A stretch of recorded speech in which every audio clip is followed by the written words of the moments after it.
One of the greatest sports of all time is baseball, and no one is judging here about the greatest sports, there are a lot. But let's talk about the history of this one sport. So here is the birth of baseball in Story of America Cards Entertainment category.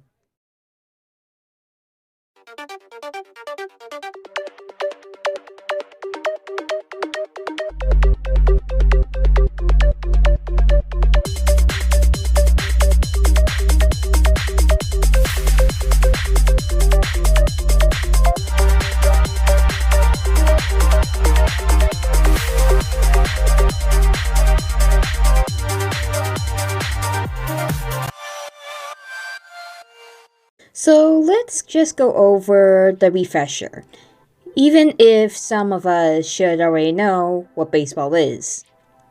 Baseball is a bat and ball sport played between two teams of 9 players each, taking turns batting and fielding.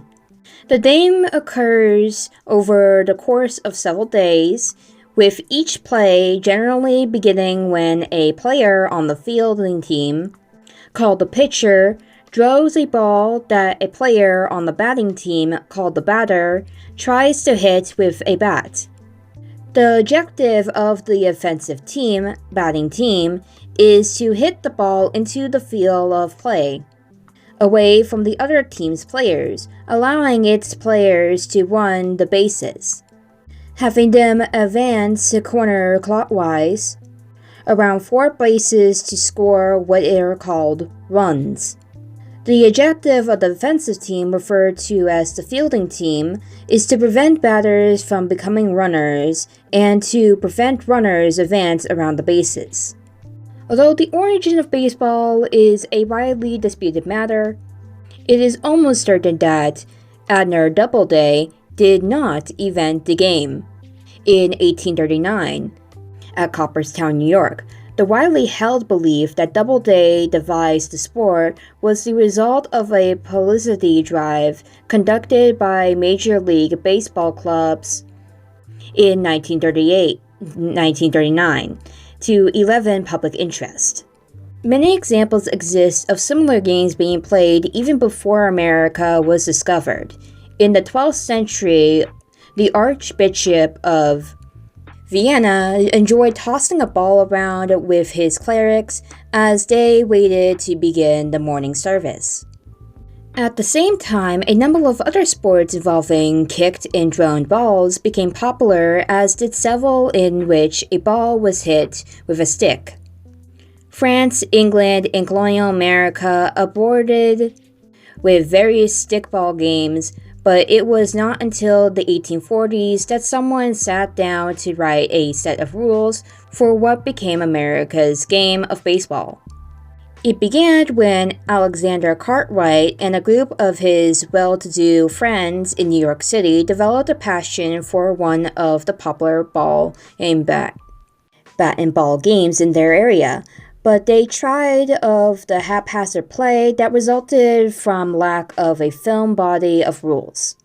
These serious ball players incorporated themselves as the Knickerbocker Baseball Club of New York in 1845, and Cartwright was chosen as the head of a committee to draw up rules for the game. Working throughout the winter of 1845 and 1846, he studied the local forms of the game and produced a set of rules and a layout for a playing field. Cartwright's concept of the game has remained virtually intact. The New York Knickerbockers then introduced a challenge to any team in the New York area that was willing to adopt their system of rules. A group of players who called themselves simply the New York team accepted the challenge. When they learned that Cartwright's rules required 9 men on each side, they changed their team name to the New York Nine. The 9 in the Knickerbockers found a field in Hoboken, New Jersey that suited their purposes, and they set a date for a confrontation, June 19, 1846. Cartwright himself chose out the game even though he was one of the better Knickerbocker players, and perhaps a coincidence, his team spawned 23-1. Cartwright actually did take place in the Epic contest, but as an Empire taking full advantage of this important position, he fined a player for the New York Nine for using profanity.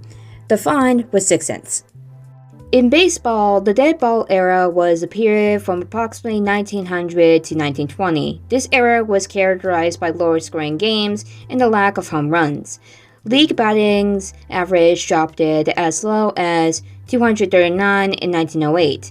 It wasn't until Babe Ruth made multiple home runs, being the single player to do so, it made baseball exciting once more, serving the game, and he got his name Bambino from this. And that was the birth of baseball. I hope you liked it somewhat, and I'll see you next time in my other Story of America cards.